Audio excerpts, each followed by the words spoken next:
Hello and welcome back to JLXP.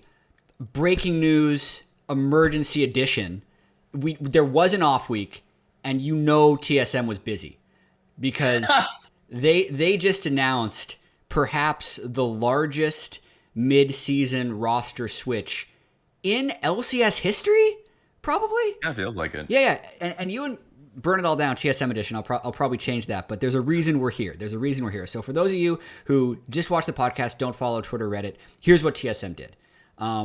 They started the day with a Huni announcement, which I'd heard rumors of that his wrist was bad, and that he might just be out for the year and maybe longer. And it's like, damn, that's pretty big news. So they led with that, and I'm thinking, okay, maybe they'll bring in Soul from their academy team or splurge for someone like Tenacity and go from there. But then, like an hour later, they posted, like, the best way to describe it was they just posted an infographic. Because that's the only way you could follow how much they did. So Huni is out. They brought their academy top laner Soul to the LCS team. They brought Solo over to the academy team. Then in the bot lane, they took their LCS bot lane Tactical Mia, moved them to academy. That pushed Shenyi to the Shadow Realm, so he's gone. Yeah. And then they brought Instinct up to LCS. And then over here on Golden Guardians Academy, they took Chime and put him onto TSM LCS. So now the TSM LCS roster for Week 4 is Soul. They kept Speak of Maple, Instinct, and Chime. 60% of the roster is different. Yeah. Okay. That's the quick download. We will break down all of those changes. But you also, I think you owe the fans a rant for those of them that listened to our recap episode like 10 days ago at the end of week 3. Tell the story. You're the one that throughout the process, you said that basically the most TSM thing would be if they changed, like after essentially the third week had passed, threw in Shenyi just as an example, because we knew this team to make just changes off of just 2 weeks of work. They did this last split. They brought him back afterwards, and then they moved Kaido out for takeover. Yep. And for me, my mind, I am okay with making changes. We've seen this from multiple teams in the LCS. After you give the team a reasonable amount of time, or the player that is a reasonable amount of time to mesh. Like this team already had a lot of barriers. Yeah. They brought in developing players. I'm talking about at the beginning of the year. Yeah.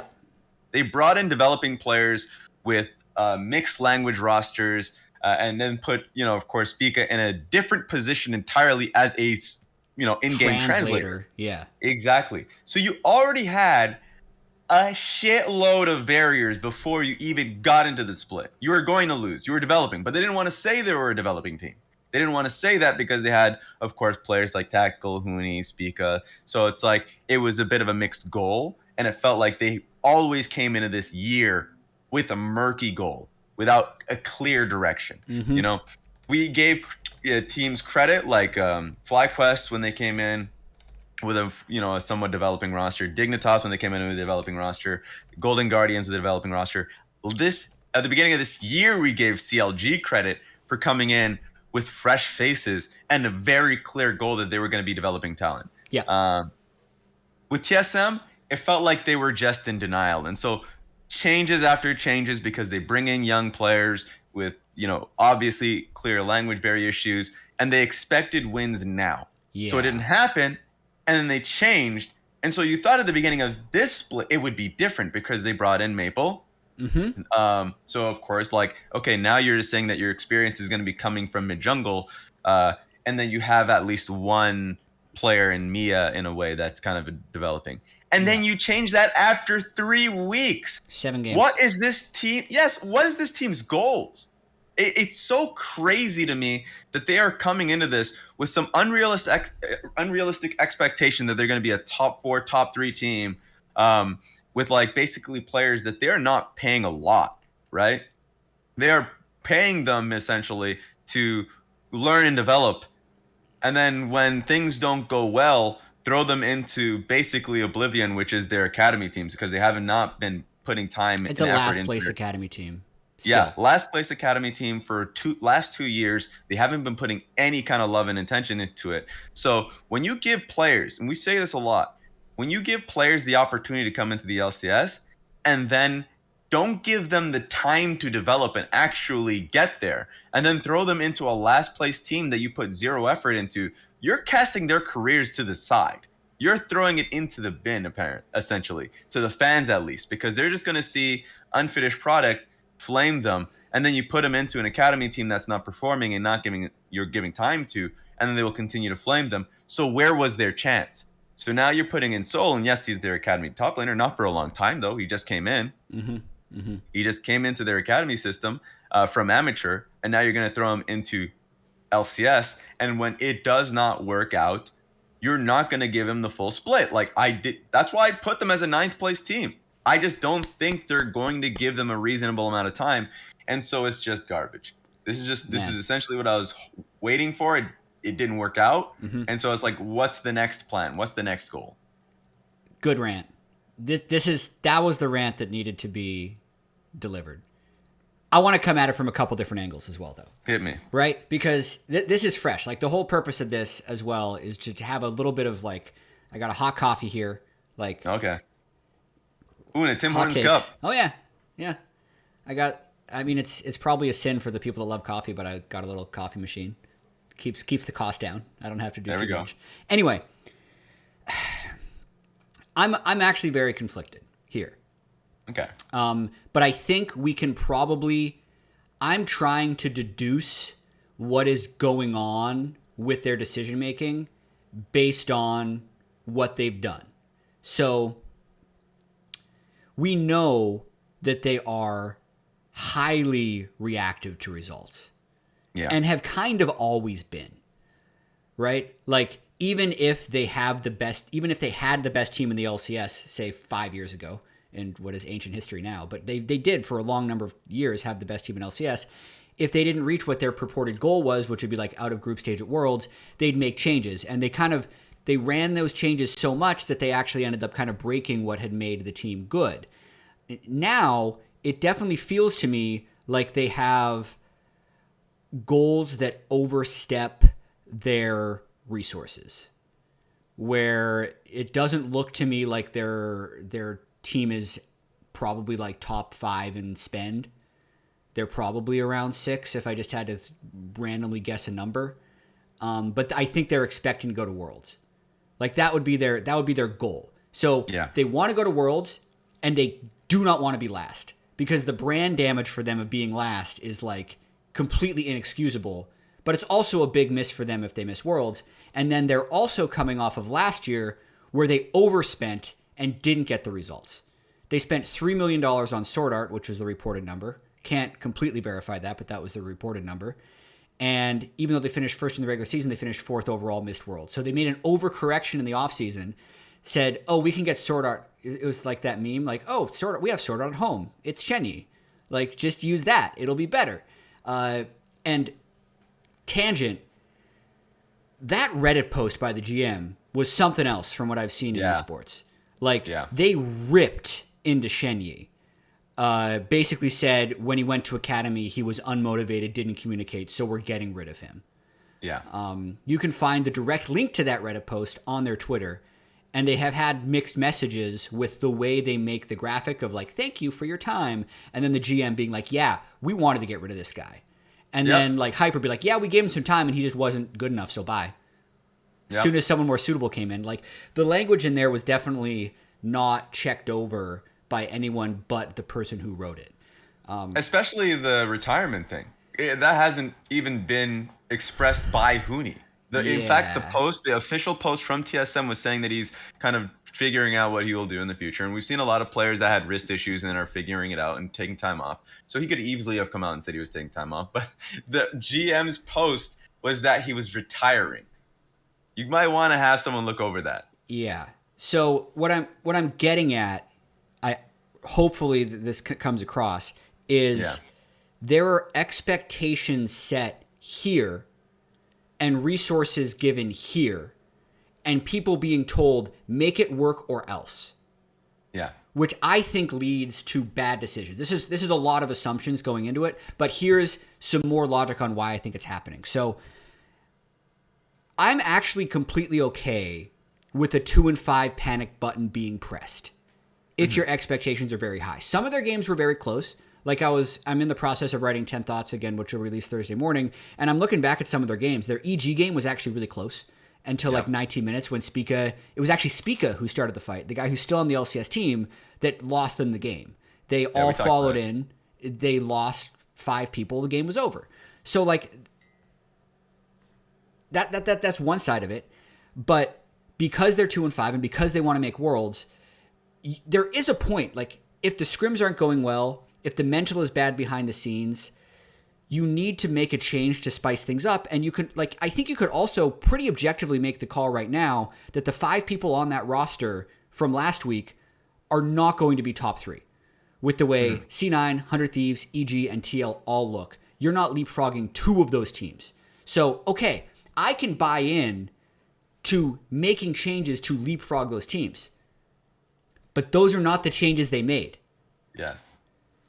Like I made a list, and this is one where if people are bigger fans of Academy, because I haven't been able to watch all of it, but I know a few of the prospects in Academy. Like if TSM did not have money as a constraint, I feel like they would have gone with different options in almost every position that they replaced. Mm-hmm. So I have Tenacity as the top laner that everyone talks about already. I'm sure he would come with some level of buyout and also have some level of long-term commitment you'd want to make to him. But also, if you're just looking for a stopgap solution, and this would be my GM talking because I worked with him before, Jenkins would also be a fit. Then 80 carry, there's Yon, there's, I want to say the EG's 80 carry, I'm going to pronounce it wrong, Kari. But he is an import, so that's a little different. I think Spawn would also fit that. And then support, you have like Ayla and Busio. Like there's a lot of really high tier players in Academy that if you needed someone to slot in right now and be a high competing player, I think they could do that. I think Soul could be a good 2023 building piece. He's been fine in Academy, but I don't think he would be what you would consider tenacity level. Mm-hmm. Instinct is 17, so maybe you can make the argument that would be like Danny Light, but I just don't feel like he's at the level of the other 380 carries that I mentioned. And then the support thing is kind of the same. I don't even really know what's going on with the tactical Mia thing. Is that like a short-term punishment, or is that them saying that we need to try something different? So, yeah, TLDR, I can support them making a change, but the story's just not congruent, which is what I think is so off about the whole thing. I agree. And so, like, I've worked with Chime, so I'm always going to be a little biased with him because I do know the drive that he has and the skill level that he's shown. And I remember in spring he was performing really well alongside. I mean, he played pretty well in LCS Summer 2021. Yeah, and I think he only got better. So like that one, you can make a case if they wanted to make a change for support. Though I made it very clear when you brought in Shenyi or when you brought in, the numerous amount of supports that there be your son, or in this case, you brought on Mia. Just commit. Like the biggest challenge of bringing in a young duo, especially with somebody like with someone like Tactical, who is incredibly skilled, but in that dynamic would have to be the leading partner, right? He in terms of like being the person that's like kind of showing the ropes to a younger support. Mia might be different. I'm not sure of his history or how much he actually plays a role in that, but you have to give them time. And he was actually getting better as the split went on. It was just 3 weeks and he was actually performing well. People will talk specifically of his Renata gameplay. Yep. So then why aren't we giving him that time? Now you're putting in Chime, and like respect for Chime to taking that opportunity. Who's to say they won't make changes after 2 weeks of losses, right? It's almost like luck. It's like, did you manage to get a win? Okay, cool. Oh, nice. Now you're the guy. Yep, you check that box. So, and yeah, I think it's fine in Academy systems like 100 Thieves Academy, Team Liquid Academy. Dignitas Academy is getting better around this as well. Like if you have a Academy system, CLG's Academy is a good one. It's reliable. That you feel like has players developing, growing. You're putting in a good amount of resources into, and so it's not just like a hard knee jerk to put them into LCS. Then great, like then that's fine. You maybe will be able to make decisions like these in week 4 or week 5, oh, week 3 is complete. Yeah, week 4, week 5. You're making this decision when you know these players aren't ready.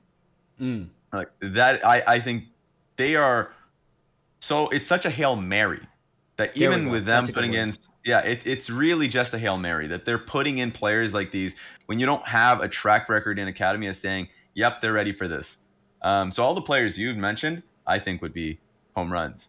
And it feels like they're just not putting them in because of the cost. Yeah. Specifically top lane, because I think Soul deserves to go through a full split of academy. Right. Um, and not be thrown into LCS where he's going to be seen as either mediocre or whatever, and he needs the time. And if it doesn't work out, then boom, he's gone. There's So that's the last thing I want. Yeah, there's another kind of weird thing here where we've talked about this a lot, that it's very hard to analyze player skill in League of Legends when they're on a team that's not winning. Yeah, And this is a problem for everyone. Like, this is a problem for other pro players. It's a problem for coaches, GMs, fans, especially. So, like, if somehow TSM has cracked the code and they're like, well, actually, no. Like, Shenny was 100%. Shenny and Hyper, like, they were the problem. But the rest of this academy team, like, they're good, right? Like, if they somehow made that call, sure, that is not the vibe I got from their post at all. But it does, like, I do want people to come into this with support for the players that are getting the chance. Like, hugely so. As much as it feels like there's a highly reactive culture there that is applying massive amounts of pressure backed by consequence of, if this one bad thing happens in this LCS regular season summer split game to this 7th place team, maybe your career's over. That's just like this wicked amount of pressure. I would hope that people can try and be as supportive as possible, because I do actually think, as much as I said, like, on paper, I've listed players in each of the 3 positions that if money was no object, they should go in there. That doesn't mean that these guys are destined to fail or that you should expect them to fail. They're, like, Instinct came up from 100 Thief next. He's still incredibly young, could work. You've worked with Chime before. He is actually fairly experienced, has won many LCS games before, the most experienced of the 3. And then Soul, also just incredibly, incredibly green, but maybe could actually be a pretty good player for 2023. Unless you have a direct response to that, I want to get into one other topic, which would be... I think go for it. Yeah. The other topic would be, how likely do you think this starting 5 persists versus the swapping around continuing with, like, when does Tactical come back? Does Tactical come back? When does Mia come back? When does, like... There'll be another swap. How quickly... And what's first? Like, to me, first is Solo. Like, I think Solo is, like, the week 5 starter. I just don't think they wanted to announce it. That dude's LCS ready. Which is why I actually thought that they should just start with Solo. That they should just start. Yeah, they should have started with a Solo, a Hanser, just basically a more experienced player, and then allow Soul to just have more time in academy, and then based off of whatever internal system they have, if they play against their team internally, or just put him under a greater telescope and be like, okay, perfect, now we can move in Soul, but now you're throwing him in there. So that's the one thing. I would actually say that it would be Tactical coming in first, and I'd probably say week 6. Okay. That you just see Tactical come in, I'm because gonna that feels like a pull up their guarantee. schedule really quick, just so we know. Yeah, I'm ready for this next week. Good call. Good call. Because it's like, we know it's a big week, and I wonder if they're set up for success or set up for failure, because the first round robin is what is completing this weekend when we start back. So they are yet to play C9. It's a mixed bag. And FlyQuest. 2 teams that are above them in the standings. C9 has been iffy, but definitely better. I think it'll heavily depend on how they try and play draft. Like, if C9 tries to do another one of those spicy, like, Yasuo, Gragas, Yone things. Yeah. Or if they just throw Jensen on Orianna, Azir. And then the FlyQuest one. FlyQuest had a really good week. But that would be the circle for me if you're TSM. Like, if they can solidly beat FlyQuest, then these 3 new guys should be pretty secure. I agree. Yeah.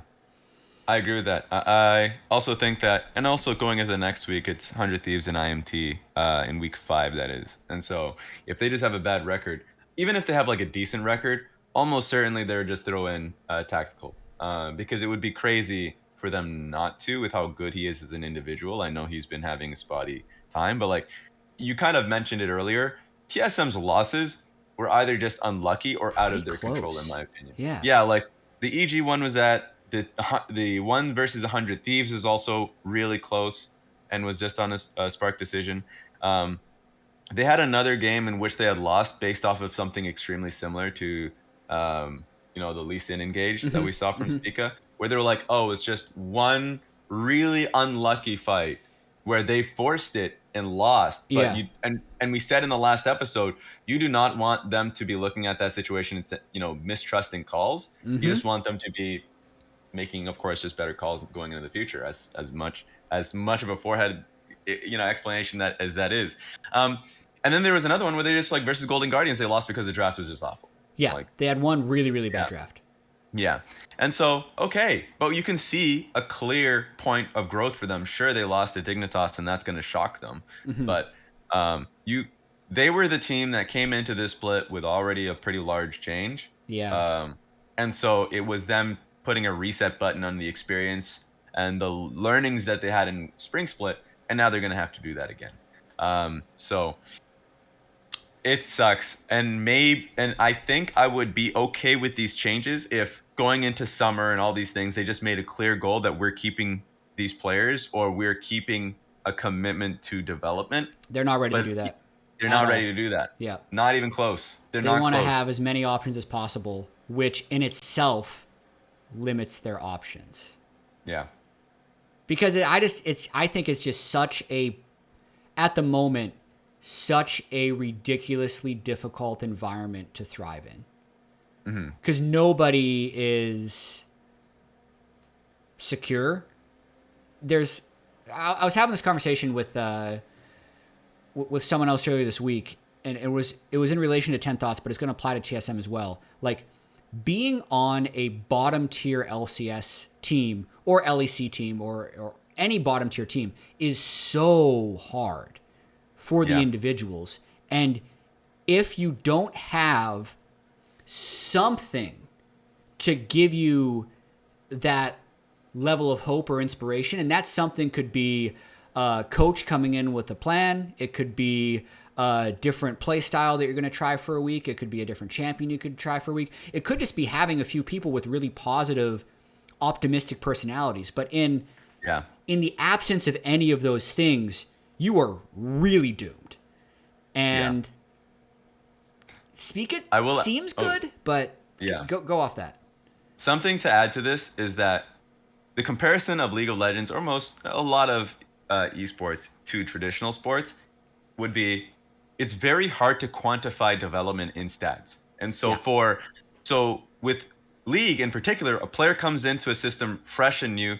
They're obviously going to work on a few things, be it like laning phase aspects, but on different matchups, which is already something that's already, a big boatload of shit to work on. Yeah. The next thing are team-wide concepts around team fighting, around setting up for Herald or wards, all these things, right? So you have to learn all these things. So at least internally, easy to kind of quantify and work on each individual thing. But to the fans, they'll look at a player who, let's say, has died in the laning phase, getting solo killed or something. By the way, their first 5 or 10 minutes will also just like snowball into the rest of the game. If you're on a losing team and your first 10 minutes suck, regardless of how kind of well you're playing while behind, you're still going to have shit stats. It's Yeah. only going to look worse in comparison. And so when you see a player that is 10th in stats on any specific or just on a wide swath of metrics, you're going to be like, oh, this player is shit. Oh, he's dying a lot. Lol. Especially for a top laner. Especially for a top laner when you're in an isolated lane